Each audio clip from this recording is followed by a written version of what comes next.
नमस्कार, मैं नेहा शर्मा आपके साथ और आप देख रहे हैं जस्ट इंडिया। खबरों के प्रायोजक हैं रंज care showroom in Rohtak and Bahadurgarh. Showroom पर आएं, टेस्ट ड्राइव लें और गाड़ी बुक कराएं। Oscar super speciality hospital and trauma centre. Bollywood निर्देशक अभिनेता सतीश कौशिक का गुरुवार को निधन हो गया था। हालांकि अब इस मामले में एक नाटकीय मोड़ सामने आया है और सतीश कौशिक की मौत को लेकर दिल्ली में एक महिला ने सनसनीखेज खुलासा किया है। इसके आधार पर महिला ने पुलिस में शिकायत दर्ज कराई है। अभी तक पोस्टमार्टम रिपोर्ट के मुताबिक कौशिक की मौत की वजह हार्ट अटैक बताई गई थी, लेकिन अब इस महिला के आरोप ने पूरे मामले को हत्या का रूप दे दिया है। इस महिला ने दावा किया है कि उसके पति ने सतीश कौशिक की 15 करोड़ रुपए के लिए हत्या की है। यह रकम दुबई में बिजनेस के लिए सतीश कौशिक से लिए गए थे। महिला ने दिल्ली पुलिस आयुक्त के कार्यालय में दर्ज शिकायत में आरोप लगाया है कि सतीश कौशिक अपने पैसे वापस मांग रहा थे, जिसे उसका पति चुकाना नहीं चाहता था। उसने आरोप लगाया है कि कौशिक की कुछ दवाइयां देकर हत्या की गई थी, जो उसके पति की ओर से जुटाई गई थी। मेरे हस्बैंड विकास मालू के फार्म पे ही होली पार्टी में आए थे और वहीं से मेडिसिन्स मिली हैं, वहीं उनको जो भी उनकी तबीयत ख़राब हुई उस बारे में है। 2022 अगस्त में मेरे हस्बैंड और सतीश जी के बीच में कोई पैसों को लेके आर्ग्यूमेंट हुई थी और मेरे को सतीश जी के बारे में कुछ उल्टी सीधी गंदी लैंग्वेज बोली गई कि वो ऐसे आदमी हैं और मैं तो इनको जो है ना रशियन लड़कियां बुला के ब्लू पिल्स दे के मैं इनका काम तमाम करूँगा, क्योंकि ये पैसे मैं नहीं दूंगा। हरियाणा के भाजपा नेता आगामी लोकसभा चुनावों को देखते हुए जजपा के साथ की बजाय पार्टी संगठन को प्रदेश में अकेले चुनाव लड़ने की सलाह दे रहे हैं। पूर्व केंद्रीय मंत्री और भाजपा नेता बीरेंद्र सिंह के बाद अब उनके बेटे भी हरियाणा भाजपा को आगामी लोकसभा व विधानसभा चुनाव अपने दम पर लड़ने की राय दे रहे हैं। उन्होंने भी जजपा के साथ गठबंधन में चुनाव न लड़ने की राय दी। हिसार सांसद ब्रिजेंद्र सिंह का कहना है कि मुझे नहीं पता कि उनके पिता ने बयान दिया है या नहीं कि पार्टी को अकेले चुनाव लड़ना चाहिए, परंतु मैं कह रहा हूं कि हमें अकेले चुनाव लड़ना चाहिए। हमारी पार्टी सशक्त है, 2 टर्म सरकार में रह चुके हैं, इसलिए अगले चुनाव अकेले ही लड़ना चाहिए। उनका तो नहीं पता, लेकिन मैं ये बात तो मैंने खुद कही थी कि बिल्कुल अकेले लड़ना चाहिए। हमारी बिल्कुल सशक्त पार्टी है और 2 टर्म लगातार सरकार में रह चुके हैं, तो अपने दम पे लड़ना चाहिए। टेंडिंग को लेकर हरियाणा के फतेहाबाद में वेरिएंट इन्फ्लुएंजा का केस मिला है। भूनाखंड के गांव सिंथला के एक 30 वर्षीय युवक की रिपोर्ट पॉजिटिव मिली है। हालांकि युवक की तबीयत अब ठीक है, लेकिन स्वास्थ्य विभाग कोई रिस्क नहीं लेना चाहता, इसलिए आज गांव में सैंपल लिए जाएंगे। युवक को होम आइसोलेट कर दिया गया है। नागरिक अस्पताल की बात करें तो यहाँ कोई स्पेशल वार्ड या फ्लू सैंपलिंग की कोई तैयारी नहीं है। दरअसल युवक 4 मार्च को हिसार के एक निजी अस्पताल में निमोनिया की शिकायत के बाद भर्ती हुआ था। ज्यादा दिक्कत होने पर उसके सैंपल लेकर वेरिएंट इन्फ्लुएंजा की जांच के लिए अग्रोहा मेडिकल कॉलेज में भेज दिया था। 10 मार्च को ठीक होने पर उसे अस्पताल से मिल गई थी।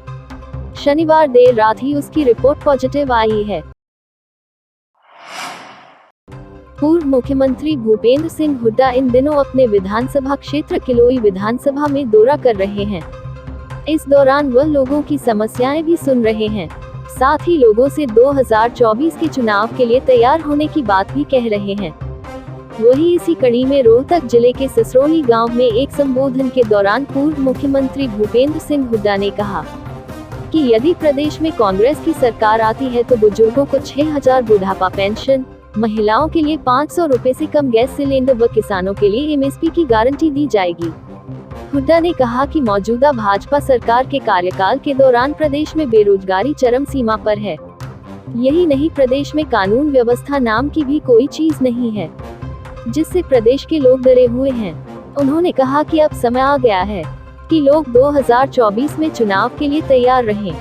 देखिए, सरपंच और ये पंचायतें इलेक्टेड है, सरकार को विश्वास करना चाहिए उनके ऊपर, उन्होंने जवाबदेह हैं लोगों को। आप ये उन सब पंचायतों को पंगुनी बनाना चाहिए। देखो, विपक्ष भी अपना काम करेगी, जो लोगों की आवाज़ उठाना हमारा काम है, उठाएंगे और जवाब जो है लोग समय पे देंगे। कुछ है ही नहीं, कानून व्यवस्था तो नाम की चीज़ है ही नहीं। ऐसा प्रतीत होता है हरियाणा में सरकार ही नहीं है। भविष्य के आपके जो कार्यक्रम हैं पूरे हरियाणा में, आपने कहा कि आप पूरे हरियाणा की सुध लेंगे। हाँ जाएंगे, पहले भी जाता ही रहा हूँ। जो अपना जो लोगों ने चुन के भेजा है विपक्ष का नेता मेरे को, वो अपना फर्ज निभा रहा हूँ और अब हर वर्ग इस सरकार से विमुख हो चुका। समालखा से बीजेपी की टिकट पर चुनाव लड़ चुके शशिकांत कौशिक के पिता के निधन पर मुख्यमंत्री मनोहर लाल शोक व्यक्त करने उनके पैतृक गांव चुलकाना पहुंचे। भाजपा नेता शशिकांत कौशिक के पिता मास्टर सत्यपाल कौशिक का 70 वर्ष की आयु में निधन हो गया। मास्टर सत्यपाल कौशिक के निधन पर मुख्यमंत्री मनोहर लाल ने गहरा शोक व्यक्त किया। मुख्यमंत्री ने कहा, सत्यपाल कौशिक का अपने जीवन में एजुकेशन के क्षेत्र में बहुत बड़ा योगदान रहा। मुख्यमंत्री ने कहा, दिवंगत सत्यपाल कौशिक की शिक्षा के विस्तार में अनोखी पहल रही। मुख्यमंत्री ने इस दुख की घड़ी में परिजनों को सांत्वना दी। मुख्यमंत्री मनोहर लाल के अलावा शोक व्यक्त करने सांसद रमेश कौशिक, सांसद संजय भाटिया, सांसद अरविंद शर्मा, विधायक मोहन बडोली, विधायक निर्मल चौधरी, विधायक प्रमोद विज, विधायक सुरेंद्र पनवार, विधायक शमशेर सिंह गोगी, पानीपत बीजेपी जिलाध्यक्ष अर्चना गुप्ता, पानीपत उपायुक्त सुशील सारवान, पूर्व डीजीपी के सिंह, पूर्व IPS Rajesh Sharma, IAS RK Singh आदि भी शोक व्यक्त करने पहुंचे।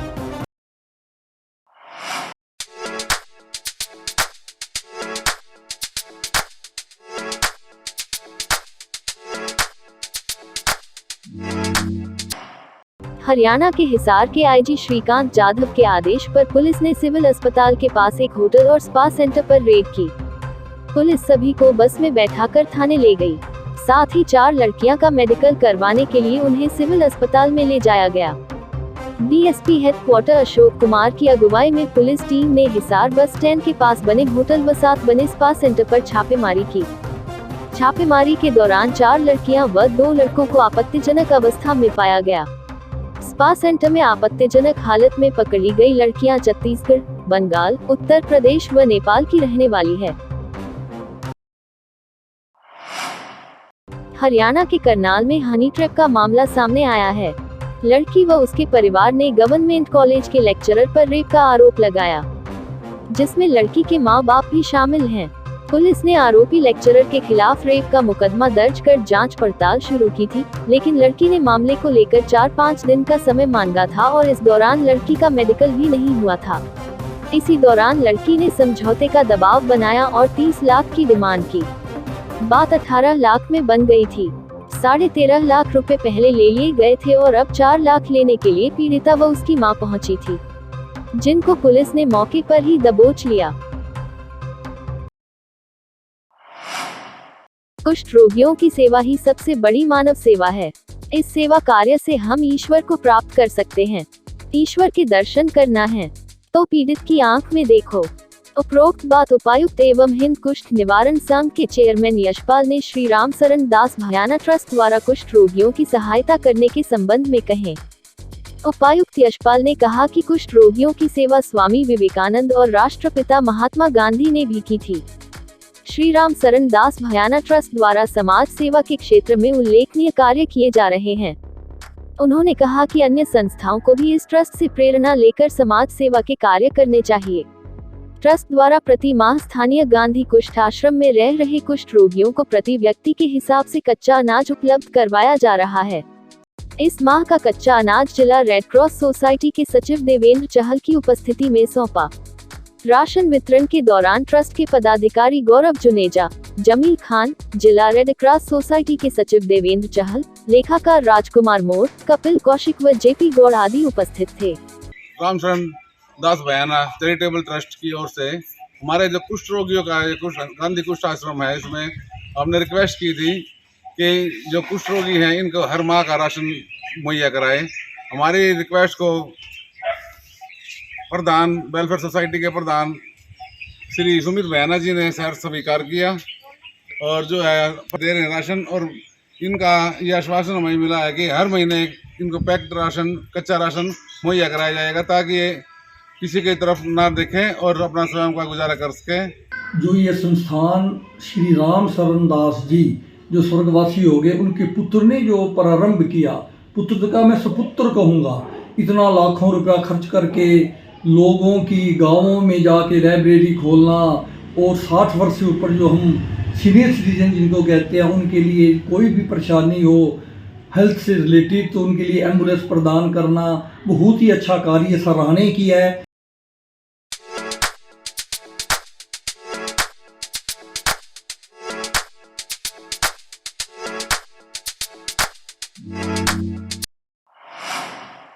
हरियाणा में अवैध कारोबारियों पर शिकंजा कसने के लिए लगातार मुख्यमंत्री उड़नदस्ता की टीम एक्शन मोड में नजर आ रही है। आज फिर सोनीपत के सेक्टर 15 में मुख्यमंत्री उड़नदस्ता की टीम की छापेमारी से हड़कंप मच गया। मुख्यमंत्री उड़नदस्ता टीम सेक्टर 27 थाना पुलिस व आबकारी विभाग के अधिकारियों के साथ कैफे रिनिया पर पहुंची और सभी विभाग के अधिकारी कैफे में जैसे ही पहुंचे तो उनकी आंखें खुली की खुली रह गई। कैफे में अवैध रूप से शराब परोसी जा रही थी और हुक्का बार भी चल रहा था। जानकारी देते हुए आबकारी विभाग के इंस्पेक्टर जय भगवान दहिया ने बताया कि मुख्यमंत्री उड़नदस्ता के साथ मिलकर यहां पर कार्रवाई की गई है। कैफे की आड़ में अवैध रूप से शराब परोसी जा रही थी और यहां पर हुक्का भी बरामद किया गया है।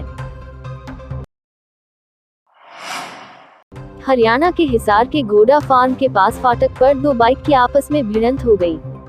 इस पर पहले युवकों में बहस हुई। इसके बाद एक बाइक सवार ने दूसरे बाइक सवार के समर्थन में कार सवार युवकों से खफा होकर उनकी गाड़ी पर पत्थर मारा। इस पर कार सवार एक युवक ने भाग रहे युवक पर गोली चला दी, जो कि उसकी बाजू में लगी। घटना सीसीटीवी में कैद हो गई। पुलिस ने इसे अपने कब्जे में ले लिया। इसके बाद हमलावर कार में बैठकर फरार हो गए। घायल युवक हरिकिशन को सिविल अस्पताल में दाखिल करवाया गया, जहां उसका इलाज चल रहा है। हमलावरों की संख्या 3 थी। वहीं मामले की सूचना मिलने पर पुलिस की टीम घटनास्थल पर पहुंची। खबरों में फिलहाल इतना ही। देखते रहिए जस्ट इंडिया। नमस्कार।